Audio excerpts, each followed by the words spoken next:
Allison, welcome to the show. I'm really glad to be here. I'm renaming myself right now because this is my whole team that uses this. So, If you are open to it, I do want to talk about some specific quotes from the Queen's Code. So I yeah, have read the Queen's please. Code. I'll also be a little bit vulnerable too, and I'll admit that I've been watching your content and I've seen you doing the routes on different podcasts, and it got me out of podcast retirement because I want to talk a lot about the type of work that you do. So I do dating and attachment coaching, and I Ah, primarily work with women myself. And I talk a lot about avoidant attachment and how guys can be very emotionally unavailable. That's usually why women seek me out, especially after a breakup or a discard where they get dropped and they need answers and explanations. Now, ah. while I was reading the Queen's Code, I'm not going to lie, I had some horror that entered my nervous system because there's been like this missing link, and it's been something I don't want to say out loud to some of my women clients, but I can't help but feel like their energy in sessions where it is that like hostile, abrasive energy. And a lot of the times I'll kind of default to the attachment lens of looking at things, which can be helpful, but I just feel like there is something missing, and your book confirmed that, which is a good and a bad thing. Yes. So you're definitely filling in some blanks, and I think this is a really important societal conversation that we need to be having. Hence why I got you on the show. Yeah, thank you. Thank you. You mentioned the Castration Club earlier, and I did read that in the book as well. You seem very sweet. You have soft mannerisms.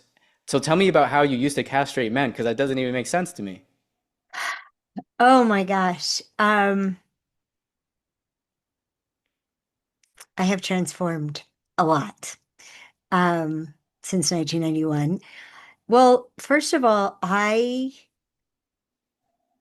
was, can I swear? Yes. Okay. I was pissed at men. Um, I thought they either didn't care about what I needed or they were intentionally withholding it. And I decided when I was 16 years old, men are bigger and stronger and they will hurt you. And my stepdad used to always say, the best defense is a good offense. So I was on the offense and I used everything. I had a cutting sense of humor. I would embarrass young men on purpose when I was in high school. They were wearing their cowboy snap shirts, and I would rip it open in front of other people. And these like jocks that walked around all tough, they'd be like, ah, and I'd laugh and laugh and laugh. Um, I I made sure they always knew I was smarter than them and that I didn't need them for anything. Anything you can do, I can do better. Just watch me. Lay carpet, I can do that. And and I didn't I thought I thought men couldn't be hurt. Like I thought it didn't matter what you did, you couldn't actually hurt them. They had no feelings. I questioned if they had if they had souls. They didn't give a shit about anybody or anything. That's what I thought. And but I still wanted y'all. I mean, I had my first boyfriend when I was 7. I've always wanted to hang out with you guys.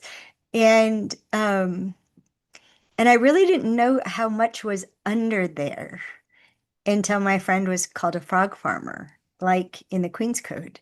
And and I realized I was doing something to bring out the worst in men and thinking that's who men are. And but I didn't know how I did it because I was so normal. I was so antagonistic and then flirtatious and then antagonistic and like I'm everything, everything. And it wasn't until, I mean, in the first 6 months of studying men, everything I learned used against men. I became more manipulative. I became more emasculating. That's why I had to figure out how to write the Queen's Code so that it's like a trap. Like you have to work really hard to get out of it with your point of view intact. I mean, you want to be a Melissa? I was a Melissa. You want to be a Melissa, you got to hang on to it for dear life. And because I spent those years in between finding out how women are triggered to diminish and emasculate and punish men, how women actually do the deed, and then how do they justify having done that? What's their reason for why a man deserves to be treated that way? So all three parts, and I interacted with hundreds and hundreds and hundreds of women to keep finding that out. What else would set us off? What else did we do to bring you guys down? From like super subtle stuff like, oh, a gentleman, finally, you're such a rare breed. Like that's a compliment. Yeah, the rest of your gender is scum, but you're an exception and you're supposed to feel great about that.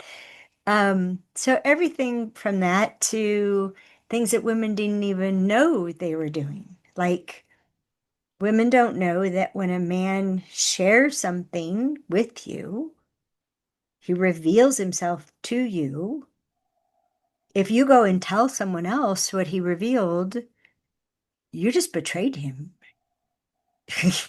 You, you betrayed his trust, you betrayed his confidence, you may have hurt his reputation, the way that he's seen by the people that mattered to him, his tribe. You may have diminished his ability to produce results. And and also this thing about unhurtable. I swear men have as many wounds as a result of sex as women have. But we think, no, you're just all just gung ho and stick your dick in anything and you're completely unemotional and you feel nothing. And so doesn't matter if we laugh at you, make fun of you, or don't give you the information you need in order to make it work for us. Like if you can't figure it out, I'll find somebody else instead of hello. Like I taught my son when he was 16 years old. Every woman is different. I drew him a diagram on Starbucks napkins, two different diagrams. Every woman is different. You're going to have to find out. This is how to find out.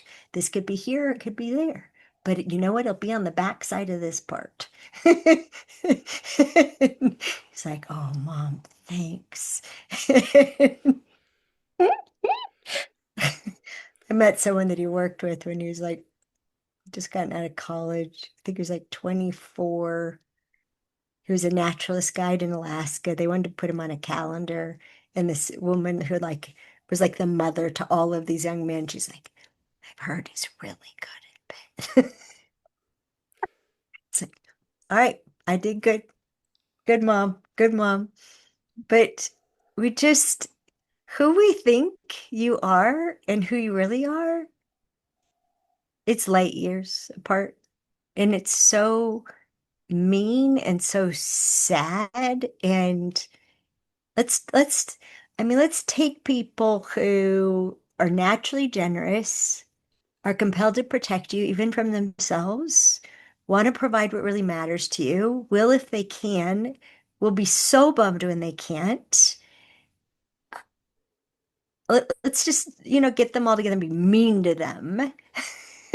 And then hold them to these really high standards, specifically that they behave like women when their brains aren't wired the same way. I mean, do you know you don't have the same sight as me? Like literally what you see and what I see are not the same. Mm. I know you mentioned the diffused awareness in the book. Well, I mean, estrogen does that to the brain. We have scan vision, but literally the faster something is moving, the greater the difference in your ability to track it than mine. I mean, I had to start with freshman hockey, and I couldn't see the puck then. Mm. But I trained myself to see the puck in freshman soccer. junior. And then I was watching college hockey games and I had to focus so hard. I finally had to see there's a pool table on that ice rink. Right? What is it called? The sixth man or something? The boards, the seventh man, I forget. Yeah. And I like, oh my gosh, there's a pool table out there. And look at that. And I mean, it took so many games for me to go, they're passing. Whoa, this is cool because I played soccer, right? And then, oh, look at that. Oh, look at that. And I kept evolving. And my first Stanley Cup that the Avalanche won the first time, I must have had this stupid grin on my face because my boyfriend said, "You enjoying this?" I'm like, "It's beautiful." But no, we can't normally see that. And so we think you're going to hit the car in front of us. We think the cars from the other side's going to hit me. We think, I mean, it's scary that we slide in between cars like, ah, we're going to die. But on the other hand, I think it works in reverse. If it's not moving, you don't see it. And that's why my husband would say, "What dust?" I'm like, oh, it's too slow. You can't see it.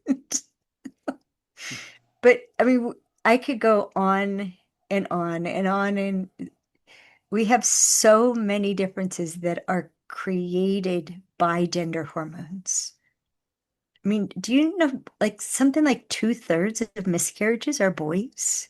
I didn't know that. From the very beginning, testosterone makes your bodies weaker than ours. Our pain threshold, phenomenal. You're lucky you guys have single focus. You don't even realize you've been cut until the fight's over. It's screened out everything irrelevant. That kind of does that. What's that? Wow, I was shot. That happened. That really, how did they do it in the movie? That really happens because of, I mean, the miracle of single focus and the state of peace that screening out creates for y'all. And then the heaven it is for us when you've screened out everything but me. A man paying attention to a woman, he's only paying attention to her. Qualitatively, it's off the charts compared to what a woman can do. So I could go on and on, but you have more questions in the book. Yeah, for sure. No, I appreciate you going into detail with all that. A lot of people aren't aware of the neurological differences between the sexes. And I think there's a lot of miseducation about that, which leads to interpersonal conflicts. And we can't even have the conversation sometimes as well, which is sad. Well, and there's also, I mean, when John Gray started teaching, he was picketed by women's organizations. When Luann Brizendine, based on a gajillion hours of functional MRIs while withdrawing hormones, right? And comparing this is happening in the brain and this is happening in the blood and this is happening in the brain.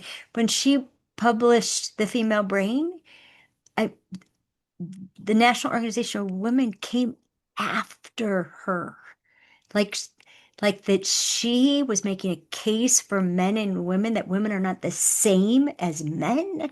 How dare you do that? Do you know how you're hurting women by doing that? Hello, we can have equal rights and equal respect without being the same, Right. right? So, yeah, there's a lot against. I don't read my press. I've had people tell me about what they say about me. I don't read it. It would just get in the way of me doing what I'm here to do. But there's a lot invested. There's a lot invested in not understanding each other, not having compassion for each other, not walking in the other guy or gal's shoes, Hmm. which is too bad because it causes a lot of suffering, how much we don't get about the other person. And and unfortunately, for most people, if I don't understand why you need that, you don't need that. If I don't understand why you need that, if it doesn't make sense to me, I'm not going to honor that. Oh, I respect you and I honor you and I want to marry you. But that's bullshit. I ain't going to do that. I do want to get to a couple specific quotes if you don't mind, because I Okay. have my little tabs. I don't Yes, want them to go to please do full you. use. Okay, we're gonna do tabs. I'll And try to this start is them. relevant to what we just talked about. So, in this part of the book, it says, "What if Mike is not a hairy, misbehaving woman? What if he's a Ferrari and I haven't known where to put the key?" Tell me more about that, because that's a really excellent quote. Well, we treat men like you're all broken down jalopies, that you're not functioning right. But then we expect you to produce and perform without any fuel. Like we won't admire you, we won't appreciate you. Half the time we won't feed you. Um, you should just get over needing sex. Sex is a form of appreciation to you? Oh, man, you're gross. Like, huh? What? So, so what if? What if I've seen it? I mean, I've told women, they're like, I want a man who'll make me his first priority. No, you don't. You don't. I was talking to Chris William, he said about this last week, and he said, why not? Like, you all have enormous capacities, enormous capacities. You focus all that on a woman, it's a nightmare. We don't have enough for you to do. Please go away. Go hunting. Do you have someone you go hunting with? Someone you could go out and play with? So, please, no. Your, I mean, your problem solving abilities, your stick to itness, your, I mean, that I that identifying a problem is a result for you. To to yes, we produce a result. What? We figured out what the problem is. That's an unsung genius to be able to figure out what the problem is. And and most women don't know that. They don't know that, and we give you stupid problems, silly problems, small problems, not nearly big enough problems. The way I the way I say it is we have heroes dusting the piano. Mm. They would save a world for you. What's the next one? I got another one for you. Okay, I can do this. Okay. It's a con. How many do we have? This is could be a contest. There's like 100. No, there's just I'll do a couple more and then we'll wrap it up. But so this one says it takes courage to let go of old beliefs, especially when they are validated every day by our culture. I thought this one was interesting to me because it does seem like men and women they can go online and they can reconfirm whatever belief system that they have without it being challenged going further. We can all live in echo chambers. So tell me what you meant when you included that in the book, where that came from. Well, when I started, the internet was a baby, and and what you just described didn't happen. But it didn't need to happen that way because it happened in everybody's home. It happened in every classroom. Most elementary school teachers are women, and they expect boys to act like girls, and they give them a whole lot of grief about it. Um, so it did, even when we didn't have this massive amount of potential communication and likes and dislikes and, a million views, it still got validated. It got validated in every office where women worked. They would degrade the men, they would be exasperated with them, they'd roll their eyes. Um, the school, it happened everywhere. Before it happened on the internet, it happened everywhere in our lives. It was modeled. And that truly is how we learn, by what is modeled, not what we're told, by what we witness. Something I found interesting when I was reading the book was that the main character, Claudia, in the book was somewhat reluctant to spread the Queen's code to just random women on the street. And she waited even for her own granddaughter to approach her before giving her the wisdom. I thought that was interesting because I've tried to coach people that they're just not open to certain, perspective shifts, and it's like beating your head against the wall. Yes. Well, You learn more about that in Keys of the Kingdom, which is the prequel, and there's only Claudia and Karen and Bert and Mike. There's four characters instead of eight. And you find out how tortured in the beginning of the book, you find out how tortured Claudia is because she's not well. She's in her late 70s and she's sure she's going to die with all this information. 500 years of women in her family studying men and passing it down one after another, after another, after another. I mean, we're talking about before the Revolutionary War. And she's just heartbroken. But there's this covenant. There's a covenant that they made to make sure that this priceless information wouldn't be used to hurt men and prevent partnership. And she stood by it. And it was Bert who was like, well, but maybe you could find somebody. Maybe you could find somebody who was open and you could like try a little bit, right? And so she found Karen and she decided to teach Karen about the stages of development. And because that's hard to use against men. I mean, women will use anything against men, but it's hard to, oh, you're such a prince. Yeah, I'm a prince. This is who I am. This is what I got. I'm working my ass off. I'm building a kingdom. You want to be on board with it or not? I mean, it's really hard to take that and turn it into some kind of invective, even though we'll try. And oh my gosh, the things women say to me. Oh, ouch.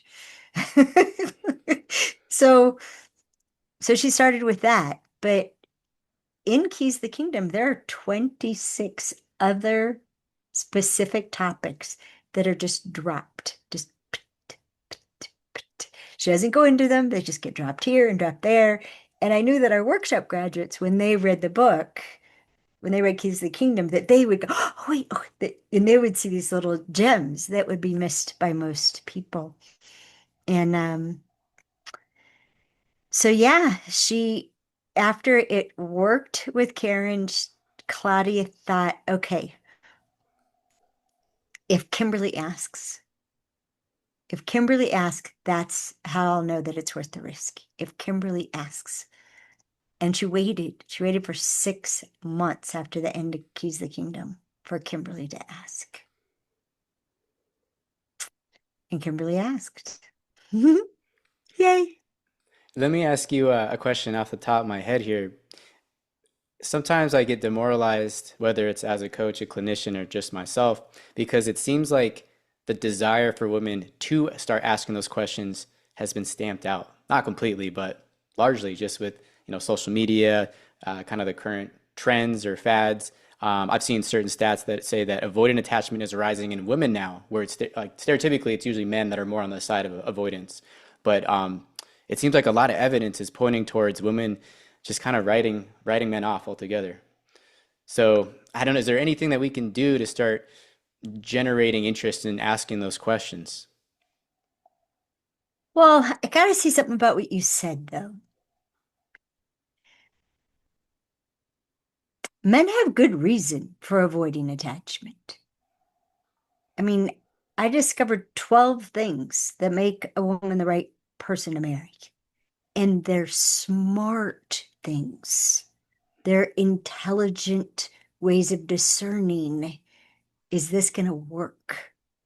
Like, men are more committal than women.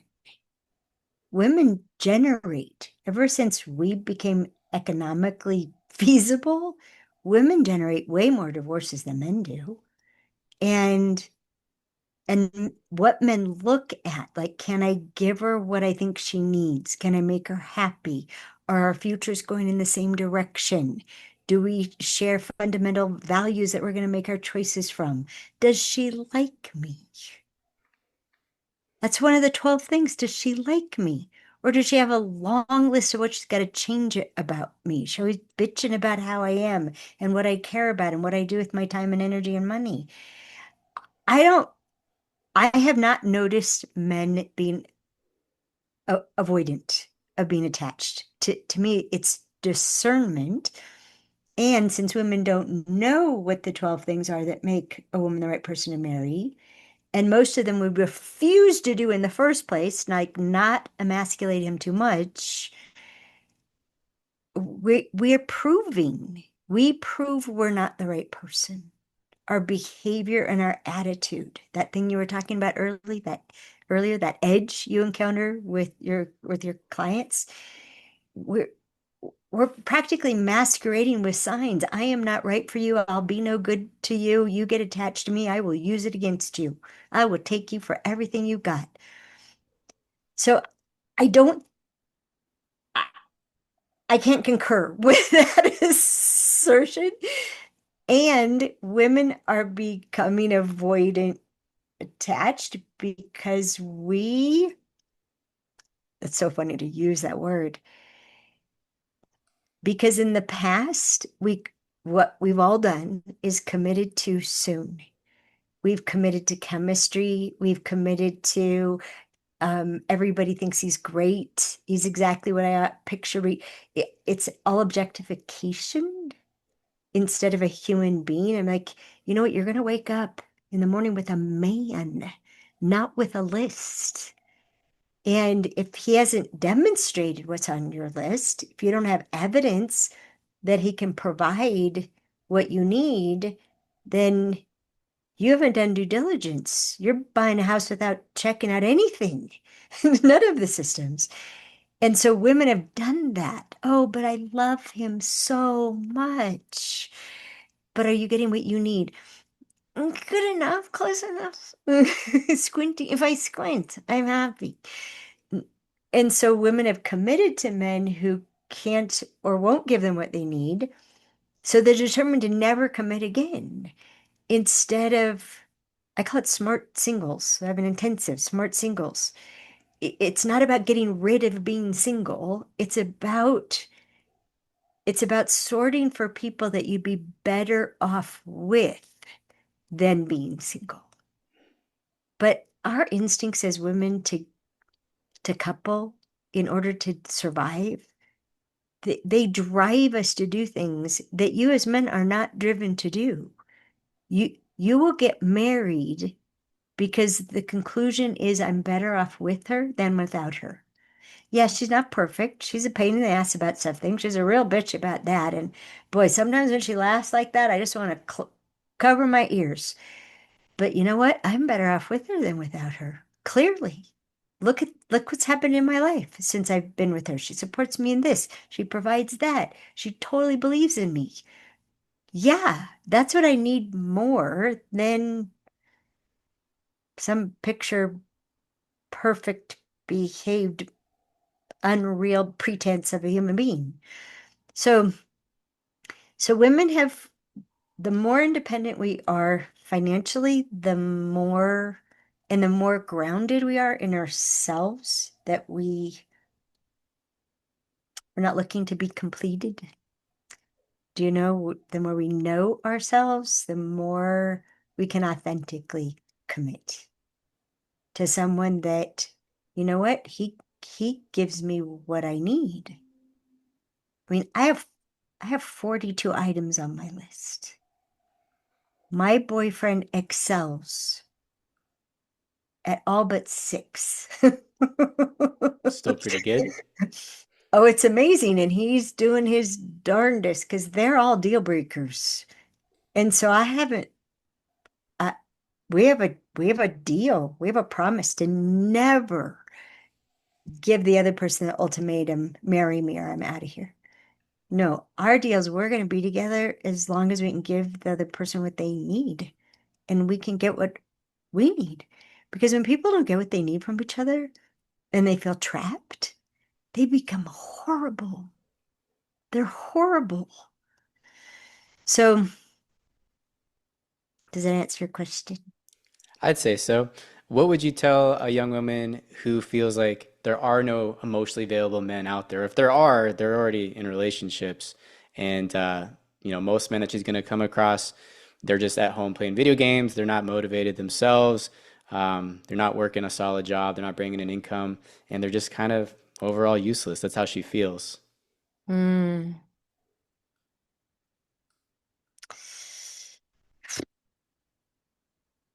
Oh boy. Okay. Men play games, boys play video games because video games are meant to appeal to men's instincts. We should try to be a video game. So, video games, you get to choose who you are instead of who somebody else tells you you have to be. So, that's the first mistake we make, starting when boys are about 4 years old. Um, every time you make a move, you get a point. Any effort you put in, you get a point. We don't reward effort. We only ever reward perfect performance. And you had to have done it just the way I would have. So effort needs to be appreciated and admired and encouraged. And and then in a video game, you decide when you want to go to the next level. You don't have to go to the next level. You're invited to go to the next level. You've qualified for the next level by proving yourself at the level that's the foundation for the next level. So given that your score in this level, you could make it in the next level. No, we've been together 3 months. If you're not going to be my boyfriend, I'm out of here. No choice, no choosing. You got to up level, dude, or I'm out of here. And then, if you take a risk, you get more points. If you take a risk and fall off a cliff, no one's going to withhold sex from you for a month. You just press this reset button. And you can even change who you are if you want. So, video games, I mean, there's such a thing about addiction in our culture. Human beings are built for addiction. We're made to get addicted to that which gives us what we think we need. And and video games are brilliant. They're absolutely brilliant. And I wrote an article saying we want to be a video game and we can learn from video games. And so, but it starts with trying parents having ambitions for children, school systems having funnels that you're supposed to go through and end up being something that our society needs and wants. There's very little regard or honoring for someone's strengths and passions. And what do you want to make out of this? Instead of, oh, you're that, you should do that. You're this, you don't even try to do that. You should, you should, you should. So the lack of initiative I think is congruent with a lack of freedom and support. And an emotionally unavailable, that's horseshit. That's horseshit. Men's emotions are, in my assessment, and I've been at this for 35 years, men's emotions are bigger than women's. You experience your emotions so much more intensely than we do. And it's why you pride yourself on having a grip on them. To in Oh my gosh, to indulge in emotion is dangerous. To indulge in emotion is not how men measure themselves. I mean, we had a presidential candidate who indulged his emotion, and that was the end of his candidacy. No, there's no way you want to put a button under that finger. And so you're not emotionally unavailable. You are rightfully keeping a grip on them and concealing them from the people who would use them against you, which we will. We'll use them against you. We will try to manipulate you. You said you loved me. If you really loved me, you would do this. Well, if you want to hear about men's emotions, which is energy and motion, only ask a question you're willing to wait for the answer for. Never tell the answer to anybody else and never throw it back in his face, or that would be the end of that. And men will talk to you about their emotions and what they're doing, how they're sorting them, how they're trying to get a handle on them, how they're having a grip on them. And then if you want them to talk about their feelings, which are completely different than their emotions, Mm, you gotta wait. You gotta wait and wait and wait and make no suggestions and don't reword the question and say, it really would matter to me if I knew how you felt. I know what you think about going on vacation in Jamaica, but how would you feel about that? Oh, get back to me when you're ready. Well, think it would be, I think it would be fun. I think it would be a blast. But when I look at how I feel, I have a sense of dread because I'd be trying to protect you all the time. I would have no fun because I'd be too worried about you because the facts say it's not a safe place. Oh, I mean, men are the opposite of shallow and superficial. Man, the things you think about, the things you take into consideration, the impulses you override.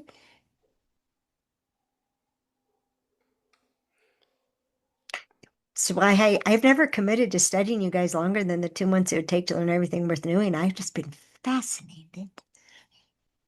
I have just another kind of counterpoint that maybe another young woman might bring up, which is, well, why do I feel like I have to conform my approach to appease men? When we live in a patriarchy, men are in control as it is, like we're fighting a struggle here. Why should I have to shapeshift just to make men happy?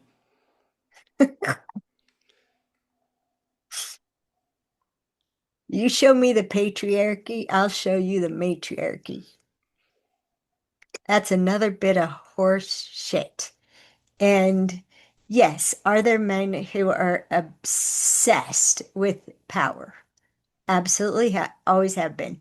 Are there women? Yep, absolutely, always have been. But when you talk to men and find out what they're driven by, eh, there's a hierarchy of instincts. Procreate, then protect what you've created, then provide for what you've created or provide what you've created to others. And there's a hierarchy. And women want men to always be in provide mode. Just provide, provide, provide, give, give, give, give, give. But if we attack your castle, now you got to retreat into protecting the castle.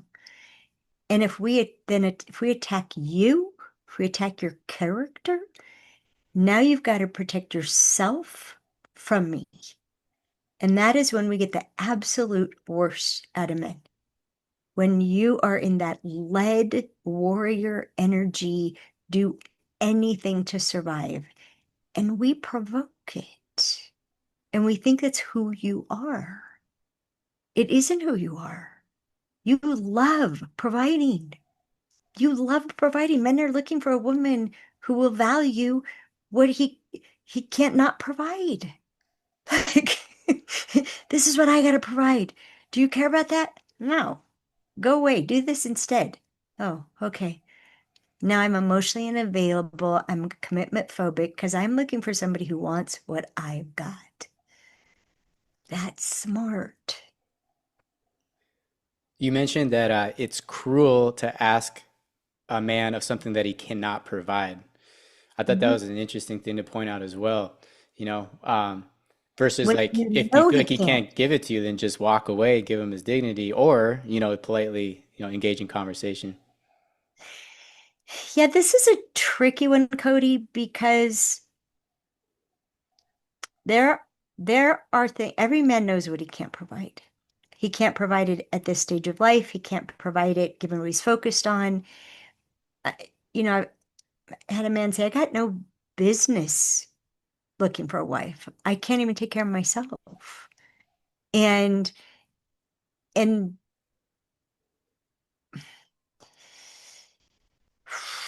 so what's cruel is when you know he can't provide it. Like I want a baby. I had a vasectomy. You've known that before our first date. But I want a baby. I've heard men get vasectomies reversed. I want a baby. Honey, I'm 54 years old. I can't do that. I raised my kids. I can't do that. I don't have what it takes. But I want a baby.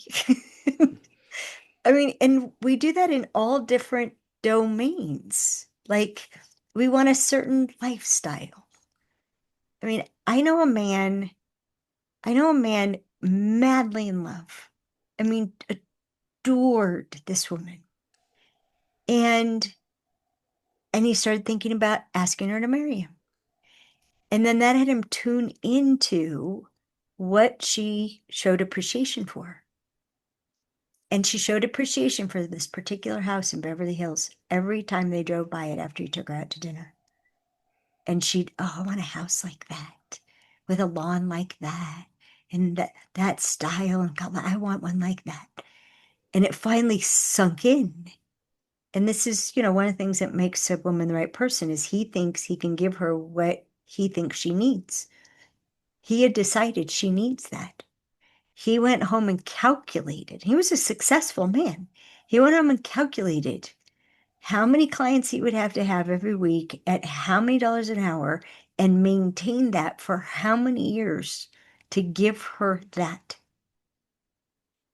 And he concluded, no, I'm not willing to spend my life on that. I can't afford her. He danced at her wedding to a man who could. he love of his life, absolute love of his life. And so that's what I mean by cruel. Cruel when we ask for something we know they can't give. Unfortunately, women decide that a man can't give her something because they can't figure out how he could possibly give that to her. So she never even tells him what her dream is. She doesn't tell him what would make her heart sing, what her life is for. She doesn't tell him. And men do the same thing. Like they'll need more attention from their wife or their girlfriend, but they'll think, how could she ever do that? We've got two kids, she's taking care of the house, she's got a part-time job, she's trying to get her master's degree. Like, how could she do that? And he won't even tell her. Could we figure out a way that, is there something I could do so I could have more attention from you? Or is there something you could stop worrying about so I could have more attention from you? It doesn't even get out of his mouth. Did I unpack that enough? You did. I appreciate it. There's one more question that maybe we can conclude on because I know it's getting late. So I knew we couldn't do this for 35. I know, a classic statement. But you mentioned that you've been doing the workshop since 1991, or just the work in general? I started studying men in 1991. We started our workshops in 1995. And this is to your point of people not being receptive. Um, I named it Celebrating Men, Satisfying Women Mm. as a screen. Like I wanted to turn people away and only attract the people who would go, you can do that? I want to, I want to do that. And the things that women overcame to get to the place where they laid down their swords. And I mean, I won't tell trauma stories, but they had every reason to never do that. And they wanted to do that. And it's so I just encourage, we do something from time to time. It's an intensive on transformational teaching. And the second part of it is the integrity and design of transformational teaching. The first part is the consciousness of transformational teaching. And what we teach is to describe yourself in ways that the people who are looking for you will find you, and the people who will never hear what you have to say are deaf to you. They'll just go away. They won't waste your time. You won't break your pick on them. Like cause sorting so that you're with people who think you are the cat's meow. You're like where have you been? I can't believe I found you. You're for whom you are a blessing instead of an antagonist. So, yeah, not everybody is open. I'm the Queen's Code wouldn't be an international bestseller if there weren't lots and lots and lots of women open that, like Claudia suspected, as you know, maybe it's shifting. And yeah, we have a polarity of open and close. And the closed is loud. Um, but I used to be really gentle. Do you know? Well, he just wants to be your hero. What? Nah. What? How? Okay, let's talk. Um, Later on, I started poking the bear. Like I did a webinar called Using Anger to Get What You Need. I wanted to attract women who are using anger to get what they need or wish they could use anger to get what they need. And then there was a rug pull. It, it will never work. Do you know, I did one on why you can't trust men to tell the truth. My graduates are like, ah, Allison saying that? What happened to Allison? We sent it out to the men with the title, Allison Still Has Your Back. Subtitle, How Women Teach Honest Men It's Not Worth It. And a rug pull. This is how you train men to not tell you the truth. And so yeah, I've gotten braver and braver and braver, and I've wrestled some alligators. And do you know who Dennis Prager is? Is that PragerU? Yes. Yeah. Yeah, that's PragerU. Hmm. I was the second person to be videoed for PragerU. Yeah, it was amazing. And, going on a radio show in 2004, I'd done some media, but, you know, tiny local stuff. And I was invited on his show, and my my body was vibrating. I could feel the million people listening. It would take me until the next day to reset my nervous system. And going on his show, it's been a year now since the last time because of his accident. 20 years I was on his show every quarter. And I just had to let go of my agenda. He'd ask me what I wanted to talk about. I'd tell him. And then it would turn out I was the only person he asked that of. Do you know, Alison, what are we talking about? He often didn't know until I told him in front of everybody. I mean, the trust was amazing, but it was also because I always honored that he was his show, right? It was he, it seemed like I was riding a wild lion, and just hang on, and speak up for myself. I could tell him, no, it's not like that. What? He would let me teach him in front of everybody. And yeah, I adore him. I don't have to agree with everything that he says and how he sees things. I love that man. But yeah, sometimes the voices, it can be discouraging, the things I read and I hear and the attitudes that people have. But I hang out with the people who want what I've got, like now. And it seems that I mean it's growing the people that are following you. You said that Queen's Code has been doing very well, so that's awesome to hear. So, you know, again, sometimes we get caught into negative algorithms where it seems like everything is on fire and horrible, but then, you meet people like yourself and your content and you realize, oh no, there are people are doing good work out there and people are wanting to connect with each other. Lots of people doing great work. I mean, it's why I'm doing this. You're one of the lots of people. So how can I help you keep doing what you're doing? Well, I appreciate it. And I appreciate you coming on the show. And I'd love to talk again sometime in the future. But do you have anything in the works as far as future books or projects, or what's the main stuff now? I am doing research for the sequel to The Queen's Code.